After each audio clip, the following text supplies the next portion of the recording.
இந்த காணொளியில் கனடாவிற்கு விசிட் விசாவில் போனவர்கள தற்போதைய நிலை என்ன, இது தொடர்பாக இந்த காணொளியில் பார்க்கலாம்.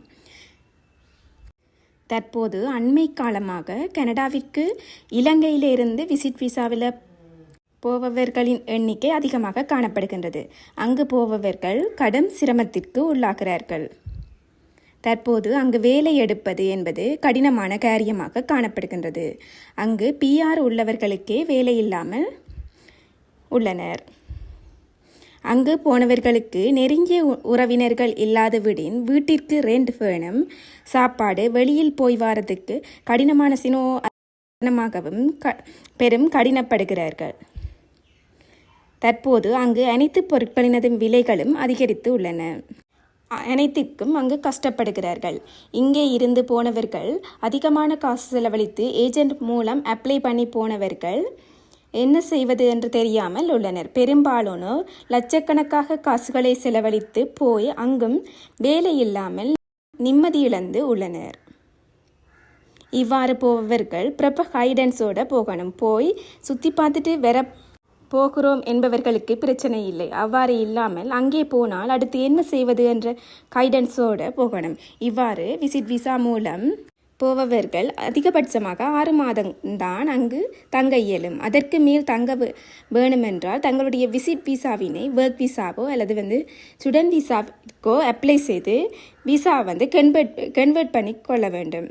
இதனை தவிர்த்து இன்னொரு தீர்வாக ரிஃப்யூஜியும் அடிக்கிறார்கள். சிலர் இங்கிருந்து ஸ்ரீலங்காவிலிருந்தே கனடாவிற்கு போகைக்கு சிலர் ஏர்போர்ட்டில் வைத்தே ரிஃப்யூஜி அடிக்கிறார்கள். அவ்வாறு இல்லாமல் கனடாவிற்குள் போன பின்னரும் லோயர் மூலமாக ரிஃப்யூஜிக்கு அடிக்கிறார்கள். ஆனால் இதற்கு அன்னளவாக கனேடியன் டாலர் 9,000 செலவு செய்ய வேண்டும். ஆனால் ஏர்போர்ட்டிலேயே போனவர்களுக்கு ரிஃப்யூஜி அடிப்பவர்கள் இந்த செலவு இல்லாமல் ரிஃப்யூஜி அடிக்கிறார்கள். ஆனால் இது பிற்காலத்தில் பிரச்சனையை கொண்டு வரலாம். அதாவது பிறகு ஃபைன் கட்ட சொல்லி வரலாம். அத்துடன் சிலர் கூறுகிறார்கள் ரிஃப்யூஜி அடிப்பது ஸ்பான்சர் லெட்டர் தந்தவர்களுக்கும் ப்ராப்ளம் எதனையும் உருவாக்கும் என்று.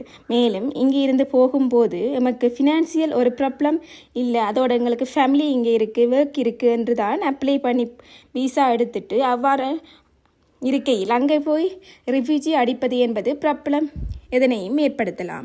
ரிஃப்யூஜி அடிக்கும்போது ரீசன் கொடுக்கணும். என்னுடைய நாட்டில் இந்த பிரச்சனை இருக்குது, எனக்கு என்னுடைய நாட்டில் வாழ முடியாது என்று ரிஃப்யூஜி அடிப்பதற்கு சரியான ரீசன்ஸ் கொடுக்க வேணும். ஆனால் இங்கே இருந்து விசிட் விசாவில் போகும்போது ப்ராப்ளம் ஒன்றும் இல்லை என்று தான் போயிட்டு ஆனால் பின் ரிஃப்யூஜி அடித்தால் பின் PR எடுப்பதற்கு விசா நிராகரிக்கப்பட வாய்ப்பு அதிகம் உள்ளது. அவ்வாறு விசா நிராகரிக்கப்படாமல் வரணுமென்றால் கொடுக்கும் ரீசன் ஏற்றுக்கொள்ளும்படியாக இருக்க வேண்டும். இவ்வாறு ரிஃப்யூஜி அடிக்காமல் விசிட் விசாவில் போபவர்கள் அங்கு 6 மாதத்துக்கு மேலாக நிற்பதற்கு 6 மாதம் முடியும் முன்னரே ஒர்க் விசா அல்லது ஸ்டூடெண்ட் விசாவிற்கு அப்ளை செய்து அதனை பெற்றுக்கொள்ள வேண்டும். ஆனால் work visa student visa apply செய்ய வேண்டுமெனின் கனேடியன் டாலர் 25,000 30,000 கனேடியன் டாலர்ஸ் தேவை. மேலும் இது போன்ற தொடர்ச்சியான வீடியோக்களை பெற எமது சேனலை சப்ஸ்கிரைப் செய்து கொள்ளுங்கள். நன்றி.